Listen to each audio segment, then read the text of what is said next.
250 শয্যার শেরপুর জেলা সদর হাসপাতালে চিকিৎসকের 86টি পদের বিপরীতে কর্মরত মাত্র 29 জন। শূন্য রয়েছে 57টি পদ। অন্যান্য পদে রয়েছে জনবল সংকট, সেই সাথে ওষুধের সংকট ও দালালদের দৌরাত্মের অভিযোগ। ফলে ব্যাহত হচ্ছে চিকিৎসা সেবা, বাড়ছে রোগী ও স্বজনদের ভোগান্তি। ঘন্টার পর ঘন্টা লাইনে দাঁড়িয়ে টিকিট, এরপর চিকিৎসকের জন্য অপেক্ষা। চিকিৎসা শেষে প্রয়োজনীয় ওষুধ না পেয়ে অনেককেই ফিরতে হচ্ছে খালি হাতে।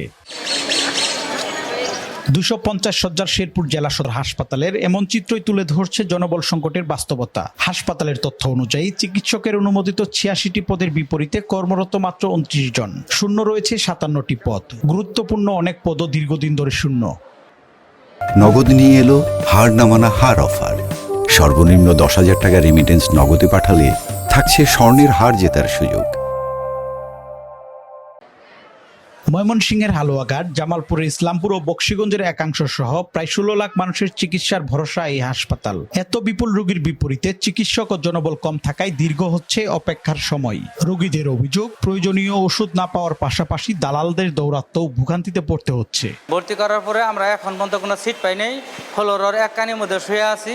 ফ্লোরের এক কানির মধ্যে কোনো ফ্যান নাই এবং কি কোনো বাতি নাই। এই হাসপাতালে নার্সের সংকট এবং অভিজ্ঞ ডাক্তারের খুব সংকট।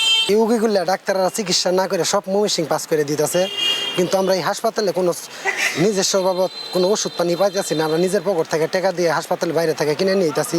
সরকারের কাছে দৃষ্টি আকর্ষণ করছি, যারা স্বাস্থ্য মন্ত্রণালয়ের দায়িত্বে আছেন তাদের কাছে দৃষ্টি আকর্ষণ করছি, আসলে এটা সুষ্ঠু তদারকি করা হোক। ইনজেকশন কি আসলে এখানে সাপ্লাই আছে না নেই। হাসপাতাল কর্তৃপক্ষ বলছে জনবল সংকটের বিষয়টি মন্ত্রণালয়কে জানানো হয়েছে, চাহিদাপত্রও পাঠানো হয়েছে। রোগীদের ভোগান্তি কমাতে নেওয়া হচ্ছে বিভিন্ন উদ্যোগ। 250 বেডের ডায়েট অনুমোদনের জন্য আমি মন্ত্রণালয়ে চিঠি লিখছি।